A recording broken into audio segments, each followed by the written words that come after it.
做的自由的模型 TC 哥为您分享。Hello， 大家好，欢迎各位收看这一期的萌安分享。本期要和各位分享的是萝卜动漫出品的首款拼装模型白鹿空战型。没想到迟了这么久，这个视频还能赶上一波白鹿的小热度，一切还是要以官方微博为准。虽然我们一直都说是聊天记录，那确实不得不信了，但是你别全信，把别人当傻子糊弄的有的是。那么闲话也就不多扯了，毕竟也是这么长时间了，大多数玩家都已经是玩完白鹿了，我这个也是顺带补一下坑，然后再简单的吐槽一下。有一说一，在不考虑其他外在因素的情况下，单论模型这一款白鹿，我个人认为属于是那一种用心制作和设计的，但是经验不足导致问题频发的半成品模型。本款模型的盒子也不小，而且这个峰会我个人是非常的喜欢，视觉冲击是不错的。算上支架一共是22块板件，在一众国模里边相对来说算是少的那一个。后面批次好像是都给了一个关节加固胶水，还有一个简易的使用说明，算是一种补救措施，但老实说这个补救有点晚了。然后我们来看一下合金骨架部分，大部分的组件都是预组装的形式，到时候直接拼起来就可以了。细看一下合金件还是比较粗糙的，坑坑洼洼的部分会比较多，从观感上来说会比较一般，并且关节阻尼感都会比较松。另外盒子里边还有一半软胶件，这个主要就是造型手和驾驶员了。本款模型的说明书为全彩印配置，这一点给个好评，并且板件颜色也都有进行标注。至于零件排布，那还是再进步一下吧。最少的头部和无人机的部分都需要7块板件，会比较麻烦。水贴也是给了一大张，这里我们拉近来看一下整体的文字细节清晰度。拍摄视频之前，我还用微距拍了一个水贴的图，怎么说呢？文字看上去有点断断续续的，也算是能看得出来，而不是国产盗版那种一坨方块的状态。实体前刃单独是给了一个分件，并且是银色的玉涂装。金色板件也是带有玉涂装的配置，不过这个部分没有多少隐藏之口。透明件是非常的通透，这一点确实要给好评。支架透明件按照说明书的说法是哑透的板件，我这一批的特点是只有这个纯色透明件了，效果也还不错。而基础板件是这个橙色的透明件，白色板件会比较干净，并且细节刻画也会比较清晰，整体来说看上去还是比较可以的。不过这个棱角锐度处理相对来说会比较一般，感觉会有些肉。黑色零件材质相对来说会偏软，部分位置在拼装完成之后会出现挤压白痕的状态，并且这一部分的细节刻画都会偏肉。另外就是银色板件是金属成银色，零件锐度还可以，就是表面的水纹会比较多，最后拼完了部分位置的水纹会非常明显。本款模型的内容物包括白鹿主体、无人机4个、双模式打击步枪2把、液态凝结7个直刃2把、手臂替换刃2个、造型手、替换面部、支架地台，还有一把实体刃。然后就是剩余的特点透明件了。不过我这个批次会比较靠后，只有白色的，而且还有几个废件。本款模型身上的透明件和水贴都会有强烈的荧光反应，这个效果真的是非常不错，而且这个亮度非常可观，看上去真的像装了灯一样。本款模型的高度在22厘米，整体的高度还是非常高的，主要就是这两个腿的长度实在是有点太长了，甚至看上去会有些怪。首先我们来看一下头部造型处理，我个人还是蛮喜欢的。在面向部分是提供了3种正常的单边泪痕、双边泪痕，可以选择自己喜欢的进行替换，不过替换需要拆除的零件会比较多，个人建议选择一个就不要再去拆了。头部上方的2个天线卡榫会很松，需要进行加固，天线尾端都有提供透明件，安装也会比较松，建议加固一下。这里需要注意，这2个透明件内部的卡榫会非常细，安装很容易偏，为了安装方便，也可以切除一部分，只保留根部一点，然后上胶水进行加固。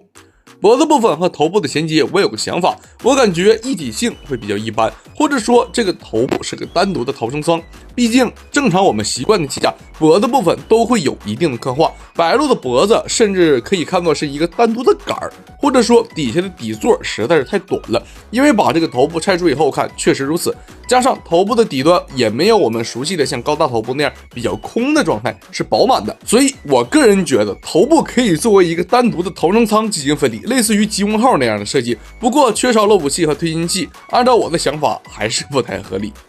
脖子部分为多段关节，紧实度还可以，加上可动性会比较好，摆动作比较方便，而且就像前面说的，白鹿的脖子会有点短，正常看上去有一点缩脖，拉出来一点会更好一些。白鹿的胸部造型整体我还是蛮喜欢的，不知道让我为什么能想到是《流浪地球》里边的伙食的观感，主要是想到了这张图，黑色的配色加上棱角以及上方的条纹透明件，这就是给我的第一印象。胸部两侧还有一个展开的设计，前端零件没有设计弧，所以很难打开。内部不知道这个是机枪还是传感器，说明书上也没写。不过这个部分的盖板正好会碰在头部，可能会有些干涉。如果这个盖板再往前一点，可能会更好一些。不过我是感觉这个干涉可能不太大。我这里对比了一下之前做过的大班房 Fix 白雪机，正常展开也会和头部有一定的干涉。不过白雪机那个展开角度会比较小，如果白鹿的这个也是小幅度展开，头部再拉出来一点也还可以。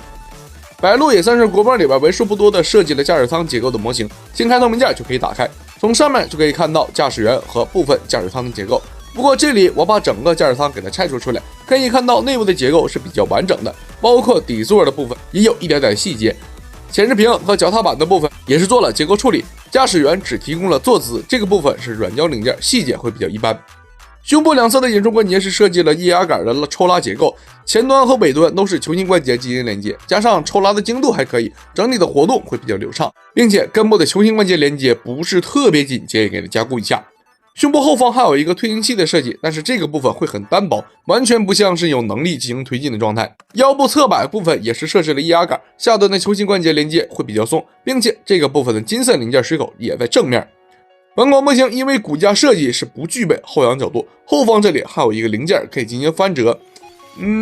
翻折前和翻折后确实会有一点角度的区别，但是这个不太明显，算是有点想法，但是不太有用的设计。同时我手中这一款腰部关节会很松，没有办法摆出弯腰动作，不过弯腰后的活动幅度相对来说还是可以的。另外就是比较常规的腰部旋转，这里再拓展一下，本款模型的合金骨架柱形卡榫并非是圆柱形，而是提供了平面，在安装的时候会比较顺畅。精度好一些的话，紧实度没有什么太大的问题。裆部全甲的设计都比较小，不过前裙甲也是带有正常的可动，除了常规抬起还有一个内收的角度，但是这个部分会有些抠手。侧裙甲是卡扣和柱形卡榫进行连接，对腿部也基本上没有什么限制。本款模型是没有后裙甲的，取而代之是两个连接件，根部是柱形卡榫，用来安装无人机的配置。不过无人机的孔位和屁股后面的卡榫识别度比较一般，会有一点紧，建议打磨处理，并且活动的时候一定要摁住根部进行活动，避免断裂。肩甲整体的细节刻画还可以，得益于透明件通透度比较不错，内部的线缆和一些刻线也都是非常清晰。肩甲正面是带有一个开窗的设计，并且零件内部也是有细节填充。不过肩甲正面这个蚊子水贴，我这个应该是中奖了，白鹿这两个字的颜色不对呀。肩甲可以单独抬起，可动幅度还不错，侧面装甲也是带有一定的可动和角度。肩部和胸部中间的空档相对来说会大一些，个人感觉如果这个部分能再缩短一点可能会更好。配合胸部引出关节的设计，整个手臂在前后的摆动角度是非常可以的，甚至后摆角度还比较大。手臂平台关节有一定的限位，只能达到当前的水准，这个时候就需要胸部引出关节的配合，在不考虑头部影响的状态下，最大的平台角度就是当前的水准。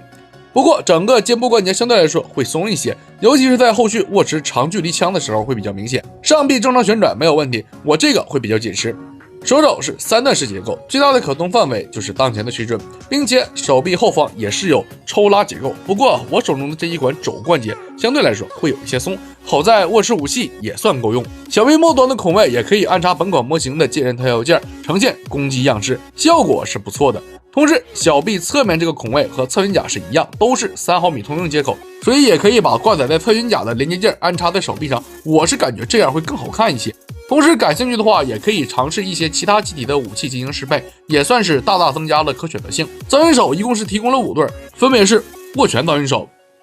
持枪造云手、持剑造云手、开掌造云手、剑指造云手这几个，并且是采用了软胶零件。老实说，我是很喜欢这个软胶造云手的，握持武器和替换都比较方便，可以随便摆，不需要拆件。手指的细节刻画也还算比较到位，给了4个球形关节，其中1段和手臂部分安插的会比较紧实，另外2个就当备用了。手腕部的可动角度相对来说会比较微弱。本款模型腿部整体的造型，我个人是比较喜欢的，干净整洁，也比较符合现在的修长审美。但是吧，有点做的太长了，就导致整个比例看上去会很怪。单看上半身没什么太大问题，一旦是加上了腿部就不太行了。腿部另外一个问题就是关节松软的状态。首先是胯部引出关节，设计可以，但是手感会略松，得亏本款模型没有太重的武器和背包，胯部对于自主站立还摆动的相对来说也算支撑得住。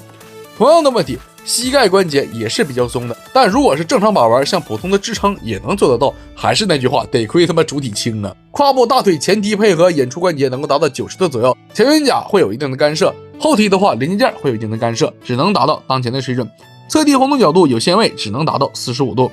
膝盖部分在活动的过程中，大腿外甲和膝盖装甲会有滑动展开，最后的防冲帮效果和一体性做的是比较不错的。大腿后方也是有设计散热片的结构，不过由于零件精度的问题，小腿和膝盖部分的左右核是会有缝隙，这个部分没有办法给它安插到位。腿部骨架的浮雕细节应该算是本款模型最多的一个部分，属于是那种看上去比较合理的浮雕刻画。小腿后方的推进器细节处理的还可以，尤其是这个透明管的填充，算是比较新奇一点的造型设计，至少对于我来说比较新奇，没见过。脚掌前端是做了镂空处理，并且在脚底板也是有配置喷口的刻画，单看脚腕关节会比较长，不过小腿内部的卡损会很深。脚腕关节插进去以后，我本以为会对可动造成影响，不过侧摆角度不是太好的状态，主要还是脚部零件和本身关节的冲突，腿部外甲的限制几乎是没有的。前脚掌的活动和脚部前后活动范围都不是特别大。武装部分还有这个空战型背包，整体的设计非常简单，这里我来分开说。首先就是作为主推进器的部分，细节表现和推进器的刻画都还不错，和主体直接连接固定效果也还可以。然后就是安装在推进器上的3个组件，光束炮、机翼和无人机连接件，并且这3个部分的重型卡损尺寸是完全一样的，所以这个部分也存在着一定的拓展性。只不过这个拓展性由于零件本身的设计，所以摆起来可能不太好看，或者这个光束炮也可以作为推进器使用，根部也是带有平转可动的。机翼尺寸会比较长，并且这个机翼是直接一片透明件给它安装上去了。我在想这个部分如果后续能给它补充一个设定的话，可能好理解一些。现在这个状态我是不太理解。机翼整体的可动角度也会比较多，但都非常紧，加上黑色零件组合度和材质会比较一般，容易掰痕。机翼上方的文字水贴算是一个点睛之笔了。剩下的就是无人机连接件，对比裆部后方的那个背包，这个可动会更多一些。武器部分首先就是前面一笔带过的透明剑刃，造型我是很喜欢。除此之外，还有一把实体剑刃，尺寸要更长一些。当初我记得这个玩意儿好像有点说法，在设计上参考了哪种武器，不过最后呈现的我算是比较满意。但是这个部分有一点比较抠的，就是剑刃尾端的银色零件是共用，只给了2个会比较麻烦。还有一个就是金色零件的缩胶会比较明显。3把剑刃都可以通过连接件固定在手臂或者侧肩甲的部分，实体剑刃直接插进去就可以了。透明剑刃需要拆除以后再进行组装，这个部分的连接会有些松。主武器还有2把枪，技术状态就是当前这个造型还不错，这个造型我挺喜欢的。准星部分因为是滑槽，所以可以活动，但是没有限位，这个部分可能压根儿就不是这么玩的。弹夹部分也是可以进行单独拆除，枪身底部还有一个黑色零件可以进行旋转，这个应该是想做成辅助握把的配置吧。步枪还有加强玩法，拆除枪头，替换成更长的组件，替换的时候需要撑开一点再进行安装，固定效果肯定是没有问题。这个时候再配合辅助握把摆出双持高出力动作也会更好一些。步枪还有辅助连接件可以插在手臂上，不过这个个人建议针对方形卡损给它消除一点，整个尖安插会更顺畅一些。最后的武装就是本款模型的无人机，给了4个，整体的造型我是比较喜欢。武器配置应该也就是2侧的机枪加上下端的机枪，